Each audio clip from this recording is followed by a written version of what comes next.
تم اقرار کرتے ہو کہ اللہ تعالیٰ اور ہر چیز کا مالک ہے. اس کے کیا معنی؟ اس کے معنی یہ ہیں کہ تمہاری جان تمہاری اپنی نہیں، خدا کی ملک ہے. تمہارے ہاتھ اپنے نہیں، تمہاری آنکھیں اور تمہارے کان اور تمہارے جسم کا کوئی عضو تمہارا اپنا نہیں. یہ زمینیں جن کو تم جوتتے ہو، یہ جانور جن سے تم خدمت لیتے ہو، یہ مال اسباب جن سے تم فائدہ اٹھاتے ہو، ان میں سے بھی کوئی چیز تمہاری نہیں. ہر چیز خدا کی ملک ہے اور خدا کی طرف سے عطیے کے طور پر تمہیں ملی.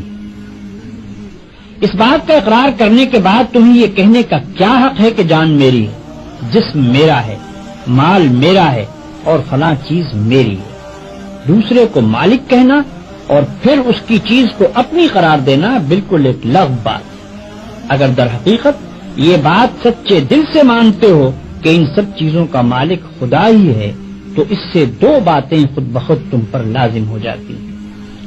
ایک یہ کہ جب مالک خدا ہے اور اس نے اپنی ملکیت امانت کے طور پر تمہارے حوالے کی ہے تو جس طرح مالک کہتا ہے اسی طرح ان چیزوں سے کام لینا چاہیے.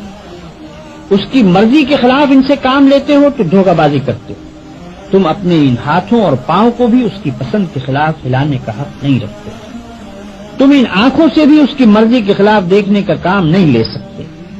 تم کو اس پیٹ میں بھی کوئی ایسی چیز ڈالنے کا حق نہیں ہے جو اس کی مرضی کے خلاف ہو. تمہیں ان زمینوں اور ان جائیدادوں پر بھی مالک کے منشا کے خلاف کوئی حق حاصل نہیں ہے. تمہاری بیویاں جن کو تم اپنی کہتے ہو اور تمہاری اولاد جن کو تم اپنی کہتے ہو، یہ بھی صرف اس لیے تمہاری ہیں کہ تمہارے مالک کی دی ہوئی.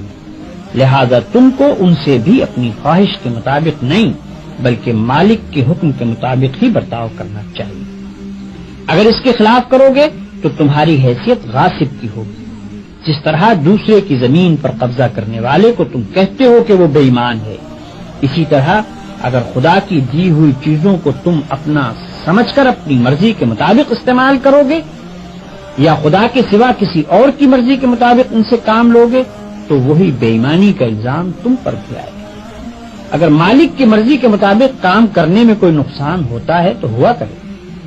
جان جاتی ہے تو جائے، ہاتھ پاؤں ٹوٹتے ہیں تو ٹوٹیں، اولاد کا نقصان ہوتا ہے تو ہو، مال و جائیداد برباد ہو تو ہوا کرے. تمہیں کیوں غم ہو؟ جس کی چیز ہے وہی اگر نقصان پسند کرتا ہو تو اس کو حق ہے